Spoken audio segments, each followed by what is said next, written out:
Hamıya salam, mən Şəhla Ağayarlı. 2024-cü il GKS məzunuyam və hal-hazırda Bakı Mühəndislik Universitetində Bakı Mühəndislik Universiteti ilə İlhan Universiteti arasında həyata keçirilən beynəlxalq 2 il diplom proqramında mütəxəssis olaraq fəaliyyət göstərirəm. Instagram üzərindən mənə Koreada təhsil və GKS ilə bağlı hətta çox suallar gəlməyə başlamışdı. Ona görə istədim bu formada bir video çəkim və sizdən mənə gələn sualları da əlimdən gəldiyincə cavablandırmağa çalışım. Koreada yaşamaq çətindir. Həm çətin, həm də asan yönləri var deyə bilərəm. Koreada həyat həqiqətən çox rahatdır. 2 il orada yaşamışam və gecə istənilən saatda siz çölə çıxsanız, həqiqətən heç kimsə heç nə demir, heç kimsə baxmır, söz atmır. Yəni o cəhətdən həqiqətən çox təhlükəsiz və safe bir ölkədir və qayda-qanun ölkəsidir. Yəni avtobusun qabağında insanlar sıraya düzülürlər, hansı ki Azərbaycanda bildiyiniz kimi bu hələ təzə-təzə formalaşmağa başlayır. Yəni bu kimi xırda detallar görünür, amma yaşayarkən həqiqətən insanın həyatını çox rahatlaşdırır belə şeylər. Qiymət məsələsinə gəldikdə isə belə deyə bilərəm. Alış-veriş və yemək Koreada nisbətən ucuzdur. Təbii ki də bu sizin standartlarınızdan asılı bir şeydir. Markalar almaq istəyirsinizsə, ya da çox lüks həyat yaşamaq istəyirsinizsə, bəli bu biraz bahalı gələ bilər. Amma mən 2 il tələbə olaraq orada yaşadığım müddətdə təqaüd alırdım və özümə marka əşyalar belə ala bilirdim. Yemək məncə həqiqətən yəni ucuzdur. Sadəcə orada bahalı olan nə deyə bilərəm? Ev məsələsi həqiqətən bahadır. Məsələn, kirayəyə çıxmaq istəyirsinizsə, depozit həqiqətən çox bahadır. Minimum 5 milyondan başlayır. Ən yaxşı yerdə yaşamaq istəyirsinizsə, yəni yaxşı bir mühitdə yaşamaq istəyirsinizsə və yaxşı bir evdə yaşamaq istəyirsinizsə, depoziti 5-10 milyon, hətta 10 milyondan da artıq ola bilər.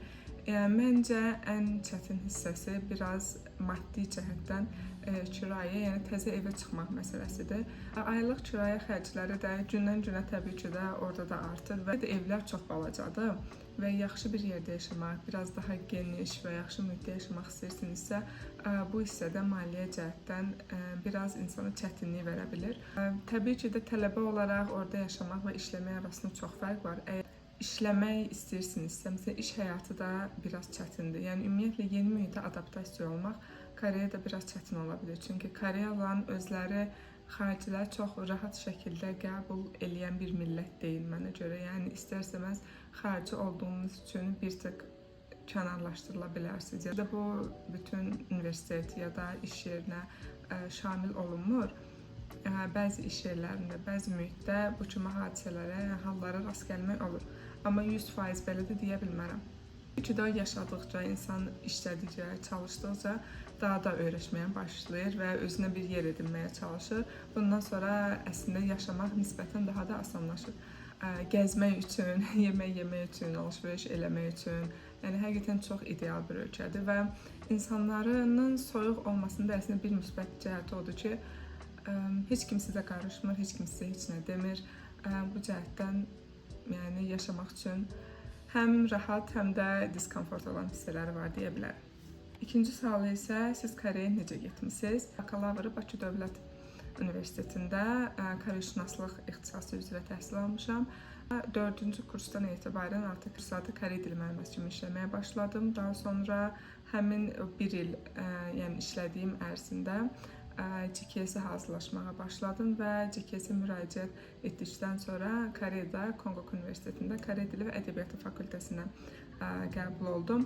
Kollec təhsili alıram. Universitet təhsilimi Koreada almaq şansım varmı? Bəli, var, təbii ki. Yəni kollec təhsili aldıqdan sonra da təbii ki də bakalavr üzərinə də Koreada müraciət edə bilərsiniz. Aslında əgər GKS-ə müraciət etmək istəyirsinizsə, GKS yəni Global Korea Scholarship-indən söhbət gedir. GKS-in bəzi şərtləri var.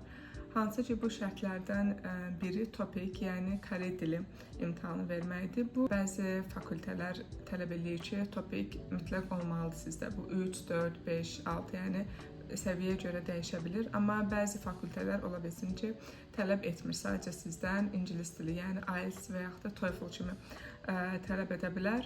GKS-in bu verdiyi şərtləri ödəyə bilirsinizsə, universitetə qəbul ola bilərsiniz. Amma belə desəm, GKS biraz rəqabətli proqramdır və hər ildən ilə getdikcə müraciət edən tələbələrin sayı həddən artıq çoxalmağa başlayır. Mənim dövrümdə də elə idi və məndən sonra daha da artmağa başlayır. Bu cəhətdən rəqabətli olduğunu deyə bilərəm. Buna görə əgər Koreyada universitet təhsil almaq istəyirsinizsə, bu yalnız masterə şamil olunmur. Bakalavr, master və PhD, yəni doktorantura. Hər 3 ildə də müraciət etdiyiniz zaman GKS-in şərtlərini ödəməlisiniz və öz ixtisasınızla bağlı işlər gördüyünüzü, onları sübut eləməlisiniz, dil səviyyənizin yaxşı olduğunu göstərməlisiniz. Orada bəzi sənədlər tələb olunur.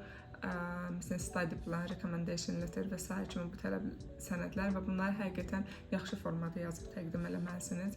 Daha sonra sənədlər hissəsindən keçdikdən sonra orada müsahibə hissəsi gəlir, hansı ki professorlar tərəfindən müsahibə olunursunuz, intervyuya götürülürsünüz və müsahibədə özünüzü həqiqətən çox yaxşı təqdim eləməlisiniz və niyə bu ixtisası, fakültəni seçdiyinizi onları yaxşı formada izah edib, yəni özünüzü göstərməlisiniz. Tabii neçə olmalıdır? Konkret olaraq buna bir rəqəm deyə bilmərəm, hansı səviyyə olmalıdır. Çünki verəcəyiniz fakültədən çox şey asılıdır. Bəzi fakültələr var ki, məsələn, mən Korey dili və ədəbiyyatı oxumuşam və mənim fakültəm minimum topik 5 istəyirdi və şərt olaraq orada qeyd olunmuşdu.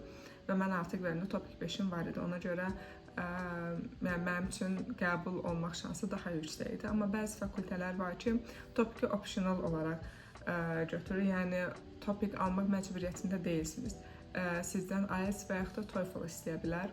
Digər bir sualımız, Koreyada təhsil sistemi, təqaüd imkanları, təqaüd olmasa belə xərclər təqribi nə qədərdir? Təhsil sistemi belə deyə bilərəm. Bakalavr, master və PhD üzrə. Bakalavr 4 il təhsildir.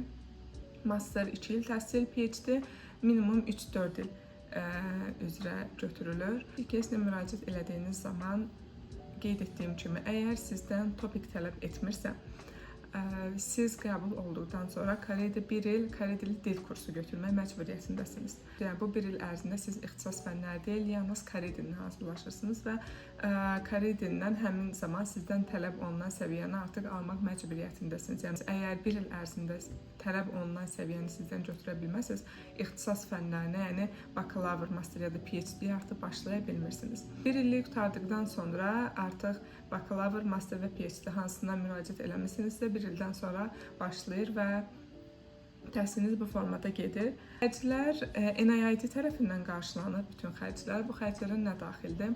Koreyaya getdiyiniz zaman bilet pulunuz qarşılanır, aylıq təqaüd verilirsə, hansı ki, bu təqaüdün içinə sizin tibbi sığortanız da daxildir. Universitetdə yataqxanada qaldığınız zaman yataqxananın semestrli xərci də daxildir. GKS-də belə bir şərt var. Əgər məzun olduqdan sonra birbaşa artıq öz ölkənizə qayıdırsınızsa, GKS-in Koreyadan öz ölkənizə, yəni Azərbaycana qayıtmağa olan bilet pulunun xərcini də verir.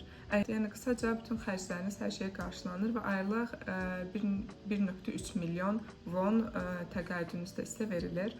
Əgər təqaüd almazsanız, Koreyadan xərc təqribi nə qədər ola bilər? Koreya, xüsusən də Seul, yəni Koreyanın paytaxtı çox bahalı bir şəhərdir. Yəni, digər kənar şəhərlərində yaşamaq nisbətən daha asandır. Çünki orada xərciniz daha az çıxır. Amma Seul həqiqətən çox bahalıdır. Yəni, bayaq da qeyd etdiyim kimi, əgər siz özünüz müraciət eləyirsinizsə, scholarship qazanmamısınızsa, artıq ayrıca kirayə ev tutmalısınız və kirayə evlərin qiyməti həqiqətən bayaq da qeyd etdiyim kimi bahadır. Bundan əlavə nəqliyyat xərcləridir, yeməkdir, alış-verişdir və ya təhsil aldığınız zaman siz başqa ölkələrdə səyahət etmək istəyirsinizsə, xərciniz həqiqətən çox çıxır. Yəni, scholarship, yəni GKS tələbəsi olduğunuz zaman bu həqiqətən, yəni GKS-in verdiyi təqaüd insana çox köməklik göstərir. Əgər yox, öz müraciətinizlə getmək istəyirsinizsə, bizə konkret bir rəqəm deyə bilmərəm, amma ən azı, yəni biraz nisbətən daha rahat yaşamağınız üçün aylıq 1000-1200 minimumdan söhbət gedir, dollar ehtiyacınız var. Amma təbii ki, kirayə çıxan zaman depoziti əvvəlcədən verməlisiniz. Məsələn, sizdən 5 milyon won depozit istəyirsə, köçməzdən əvvəl 5 milyon won tam şəkildə ödənilməli. Daha sonra aylıq kirayə xərci, onun içinə kommunalı bəzən daxil olur, bəzən kommunal daxil olmur. Kommunalı ayrıca şəkildə ödeyirsiniz. Yəni, bu formada xərciniz daha çox çıxa bilir. Digər sual, mən masteri İtaliyada oxuyuram, PhD-ni Koreyaya vermək istəyirəm, nə məsləhət verə bilərsiniz? Əslində bu barədə tam dəqiq bir şey deyə bilmirəm, çünki hansı ixtisas üzrə təhsil aldığınızı qeyd etməmisiniz. Əgər PhD-ni Koreyada oxumaq istəyirsinizsə, yəni Koreyada master və PhD oxumaq həqiqətən çətindir. Ümumiyyətlə Koreyada təhsil sistemində, yəni Azərbaycandan fərqli olaraq universitetə dərsi əzbərləyib getmir heç bir tələbə. Yəni sizdən orada araşdırmalar, researchlər, tədqiqatlar etməyiniz tələb olunur. Və xüsusən də PhD-yə vermək istəyirsinizsə, PhD minimum 3-4 il vaxt aparır. Yəni 3 ildən daha tez heç bir şəkildə məzun ola bilmərsiniz onsuz PhD-dən. Və mən səmimi formada deyim, mən təhsil aldığım zaman bizim sinifdə mən master tələbəsi idim və biz PhD-lərlə bir yerdə qulaq asırdıq. Yəni bizdə həm master tələbələri, həm də PhD tələbələri idi və mənim qrup yoldaşlarımla PhD təhsil alınan orada artıq 4-cü və 5-ci illəri idi təhsil alınardı. Yəni biraz daha uzun gedə bilir, çünki araşdırmalar aparırlar və bunu Koreyalı professorlara təsdiq elətdirmək və yaxşı formada yazmaq həqiqətən vaxt aparır. Əgər artıq məqsəd qoymusunuzsa qarşınızda ki, mən PhD-ni 100% Koreyada təhsil almaq istəyirəm. Mənim isə məsləhətim olardı ki, hansı fakültə, yəni ixtisas üzrə təhsil almaq istəyirsinizsə, bunu mütləq şəkildə araşdırın və ağlınızda spesifik bir universitet varsa, məsəl üçün SNU-da, yəni Seoul National University oxumaq istəyirsinizsə, universitetə saytına daxil olub, fakültənizi, ixtisasınızı seçib, orada dərs deyən professorları bir araşdırmağı məsləhət görərdim sizə. Çünki Koreya sistemində elədir ki, universitetin saytına daxil olduqda fakültə barədə bütün məlumatları, professorlar haqqında bütün məlumatları əldə edə bilərsiniz. Yəni bu zamana qədər professorlarınız hansı araşdırmaları, researchları eləyib, hansı məqalələri çap olunub, hansı kitablar çap olunub, harda dərs deyil və s. kimi bu kimi məlumatları asanlıqla əldə etmək mümkündür. Və mənim sizə tövsiyəm bunları araşdırdıqdan sonra qərar verə bilərsiniz. Yəni insan həqiqətən bu məsələləri araşdıranda beynində tam olaraq formalaşmış olur ki, okey, mən bu ixtisas üzrə davam etmək istəyirəm, yoxsa yox. Əgər davam etmək istəsəm, bu professor mənim maraqlandığım məqalələrdə, mövzular haqqında məqalələr, araşdırmalar eləyib. Yəni bu formada insanın beynində bir fikir formalaşır. Digər bir sual, IELTS olmadan referans məktubu ilə də təqaüd qəbul almaq olarmı? Bəli, bu mümkündür. IELTS-də belədir ki, dil sertifikatını əslində TOPIK ya da IELTS olaraq bayaq da qeyd etdiyim kimi işə formada istəyir. Əgər sizin ixtisasınız TOPIK yox, IELTS tələb eləyirsə və IELTS-iniz yoxdursa, bunu ingilis dilini bildiyinizi sübut edəcək sənədlər təqdim etməlisiniz. Bu nə ola bilər? Əgər siz masterə müraciət edirsinizsə və bakalavr, məsəl üçün Azərbaycanda 4 il ərzində ingilis dilində təhsil almısınızsa, universitetdən arayış təqdim edə bilərsiniz. Bundan əlavə güclü referans məktubları təqdim edə bilərsiniz. Bu formada, yəni IELTS olmadan müraciət edə bilərsiniz. Və onsuz sizdən müsahibə alınır və ingilis diliniz həqiqətən yaxşıdırsa, xüsusən də speakinginiz, müsahibədə bunu göstərdiyiniz təqdirdə qəbul olmaq şansınız olur. Yəni IELTS olmadan da müraciət edə bilərsiniz. Bizə GKS təhsil aldıqdan sonra Avropada iş imkanları tapmaq, Avropada oxumaq qədər rahatdırmı? Əslində ikisi də tam ayrı sferadır. Siz Avropada işləmək istəyirsinizsə, məncə ilk öncə ona qərar verməlisiniz. Siz gələcəyinizi tam Avropada mı davam elətdirmək istəyirsiniz, yoxsa Koreyada davam elətdirmək istəyirsiniz? Çünki siz Koreyada təhsil aldığınız zaman istər-istəməz Avropanın iş bazarından nisbətən uzaqlaşmış olursunuz. Və ayrı formada izah eləsəm, GKS təhsilini aldıqdan sonra, yəni GKS üzrə təhsil alıb bitirdikdən sonra Koreyada iş tapmaq ümumiyyətlə biraz çətindir. Koreyada iş tapmaq həm bunun əsas səbəblərindən biri məncə xarici olduğumuz üçündür. Çünki biz xaricilər həm xaricilərlə, həm də Koreyalıların özləri ilə rəqabət aparır və Koreyada həm təhsil sahəsində, həm də iş sahəsində rəqabət həqiqətən çox güclüdür. Buna görə bir tık insanı bu yora bilir. Məzun olduqdan sonra əsas məsələlərdən biri viza məsələsidir Koreyada. Siz tələbə vizasından iş vizasına keçməli olursunuz və bunu etmək çox çətindir. Çünki iş vizasına keçmək istədiyiniz zaman siz əgər hansı şirkətdə işə başlayırsınızsa, həmin o şirkət sizin viza dəstəyini qarşılamalıdır ki, siz tələbə vizasından iş vizasına keçə biləsiniz və bu biraz Koreyada çətin ola bilir. Amma məncə Avropada təhsil aldıqdan sonra, yəni iş tapdıqda artıq vizanı dəyişdirmək məncə daha rahatdır Koreyaya nisbətən. Amma ya siz Koreyada təhsil alıb işi Avropada işləmək istəyirsinizsə, bu ixtisasdan asılı bir şeydir. Əgər siz texniki ixtisaslar, yəni buna IT aid ola bilər, AI, data, injinerlər və s. bu ilə related oxuyan ixtisaslar Avropanın yaxşı universitetlərində təhsil alıb, ortalamalarını da çox yaxşı, yəni ortalama ilə bitirib, ən azından orada ixtisası ilə bağlı bir neçə aylıq təcrübə görüb, internship işləyibsə, Avropada iş tapmaq onlar üçün nisbətən daha asan olur. Amma humanitar sahə üçün məzun olduqdan sonra birbaşa Koreyada və yaxud da birbaşa Avropada iş tapmaq biraz daha çətindir deyə bilərəm. Çünki xarici olduğum üçün humanitar sahədə ən çox məsələn Koreyalıların özlərinə daha çox üstünlük verirlər, nəinki xaricilərə. Təbii ki də iş tapmaq qeyri-mümkün deyil. Bu biraz zaman ala bilər, amma yüksək maaşlı iş tapa bilərsiniz Koreyada. Amma dediyim kimi siz Koreya təhsil alıb sırf Avropaya getmək istəyirsinizsə, bu zadə yəni texniki sahələrdə təhsil alan tələbələr üçün bunlar nisbətən daha asan olur. Digər bir sual, çox yüksək göstəricilər olan birinə GKS ilə Koreyada oxumağı tövsiyə edərdiniz, yoxsa Avropa ölkələrini? Bu, bundan digər əvvəlki sualın oxşardır əslində. Yəni buna konkret olaraq Koreya daha yaxşı ya da Avropa daha yaxşıdır deyə cavab verə bilmərəm. Çünki ikisi də tamamilə ayrı bir dünyadır. Yüksək göstəricilərə baxmadan əvvəl siz özünüz qərar verməlisiniz ki, Avropada tam təhsil almaq istəyirsiniz, yoxsa Koreyada. Yəni hansı sahədə, yəni hansı tərəfdə yaşamaq istəyirsiniz, həyatınızı sürdürmək istəyirsiniz. Məncə ilk öncə buna qərar verməlisiniz. Çünki ikisi də həqiqətən çox ayrı bir dünyadır. Avropa ilə Koreya həm mentalitet cəhətdən, həm yəni digər sahələr cəhətdən bir-birindən çox tamamilə fərqlənən iki bir dünyadır deyə bilərəm. GKS-i qazandıqdan sonra proses. GKS əslində izah etmək çox uzundur.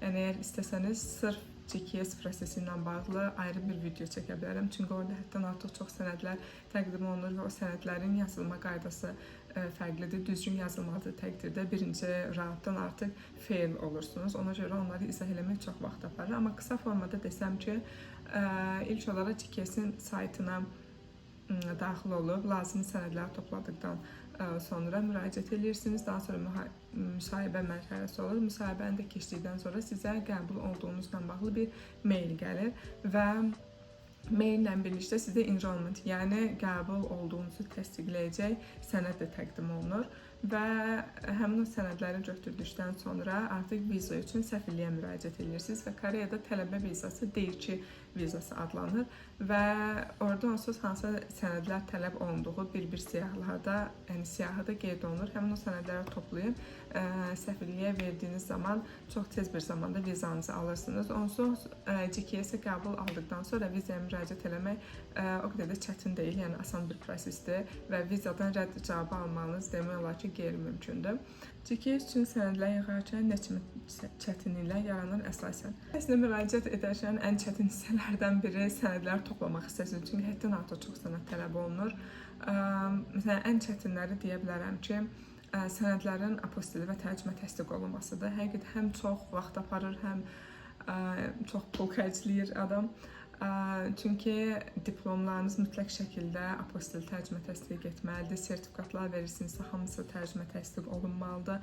Bunların hamısı həqiqətən çox vaxt aparır və biraz stresli mərhələlərdir. Çünki əgər deadline-a yaxın siz bunları eləyirsinizsə, çatdırmaq məsələsi var. Bəzən tərcümə təsdiqi verirsiniz, amma məsəl üçün 3 günə, 5 günə yox, uzana bilir, 1 həftə, 10 günə qədər uzana bilir və burada bir tık stresli məqamlar olur.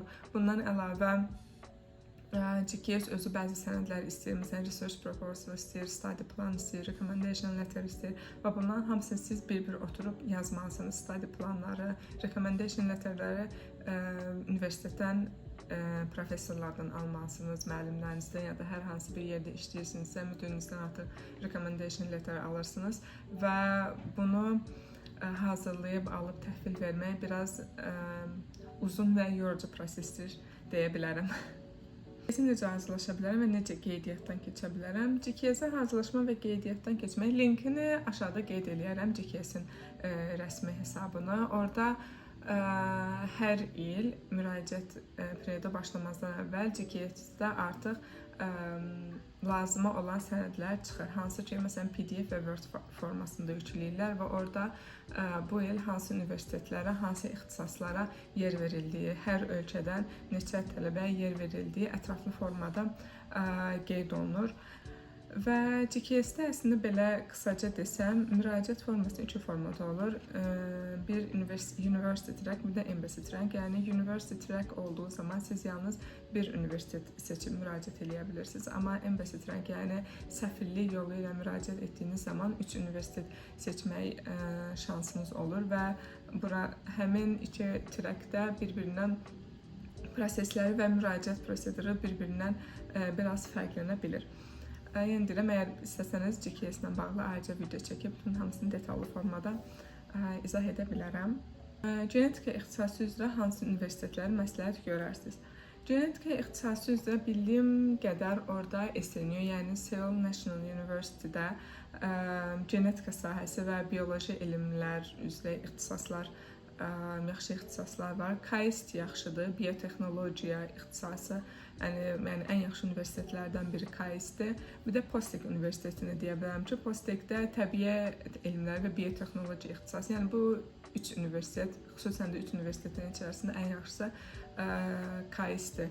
Yəni genetika ixtisası üzrə yaxşı təhsil ala biləcəyiniz universitetlər. Mənim məsləhətim həmin adını çəkdiyim universitetlərin rəsmi səhifəsinə daxil olub, ixtisasınızı, fakültənizi orada görüb baxıb, professorlarınızı araşdıra bilərsiniz, ixtisasınızı araşdıra bilərsiniz. Bu formada daha ətraflı məlumat ala bilərsiniz. Ilə yığarkən əlavə etmək üçün lazım olan sertifikatları necə yığmaq olar? Sertifikatlar sizin ixtisasınızla əlaqəli olaraq verdiyiniz sertifikatlar və yaxud da məktəb vaxtı hansısa yarışmalarda iştirak etmisinizsə, oradan əldə etdiyiniz sertifikatları da verə bilərsiniz. Yəni bu sizdən asılı bir şeydir. Yəni bu zamana qədər hardasa təcrübə keçmisinizsə, könüllü olaraq işləmisinizsə, oradan əldə etdiyiniz sertifikatları təqdim edə bilərsiniz. Sadəcə belə bir şərt var ki, bütün sertifikatların hamısı tərcümə təsdiq olunmuş formada, ingilis dilində tərcümə təsdiq olunmuş formada təhvil verilməlidir. DİM imtahanı ilə GKS-i necə tarazlamaq olar? Hansı istiqamətə getmək istəyirsiniz, ona qərar verməlisiniz. Çünki DİM tam ayrı bir proses, GKS tam ayrı bir prosesdir və ikisini bir yerdə tarazlamaq sizin üçün biraz çətin ola bilər. GKS üzrə, yəni Koreada təhsil almaq istəyirsinizsə, GKS-ə hazırlaşmaq, yəni GKS-ə müraciət eləmək həqiqətən özü çox yorucudur. Yəni sənədlərini hazırlamaq, bayaq da qeyd etdiyim şərtlər, bunlar belə danışdıqca insana bəlkə də rahat görünə bilər, amma bunları etdikcə insan çox stresə düşür və yaxşı hazırlamaq üçün əlindən gələni eləyir. Çünki rəqabət həqiqətən yüksəkdir və ən yaxşısını hazırlayıb təhvil verməlisiniz ki, qəbul şansınız artsın və bunu DİM-lə eyni vaxtda eləmək sizə çətin olacaq. Çünki DİM imtahanına hazırlaşdığınız zaman istərsiniz ixtisas fənlərinizin hazırlığına da gedirsiniz və onun özü də çox yorucu bir prosesdir. O ilə bir yerdə GKS-i yürütmək, yəni sizin üçün çox çətin olacaq. Məncə, hansı tərəfə getmək istəyirsinizsə, bunu əvvəlcədən müəyyənləşdirməlisiniz. Suallar bu formada idi. Əslində digər bəzi suallarda vardı, sadəcə onlar oxşar olduğu üçün, yəni magistratura təhsili, topik səviyyəsi ilə bağlı olduğu üçün onları ümumi şəkildə cavablandırmaq istədim. Ümid edirəm ki, bu video biraz da olsa suallarınızı cavablandırmağa kömək edər. Yəni deyirəm, əgər GKS ilə bağlı daha ətraflı məlumat istəsəniz, qeyd edərsiniz. GKS-ə yəni bir-bir mərhələlərini qeyd edərik, hansı sənədlər lazımdır, sənədlər hansı formada yazılmalıdır, necə təqdim olunmalıdır, qazandıqdan sonra hansı prosedurlar sizi gözləyir, addım-addım hamısını bir-bir qeyd edə bilərəm. Bura qədər idi. Sonuna qədər qulaq asdığınız üçün təşəkkür edirəm. Hər birinizə uğurlar arzu edirəm.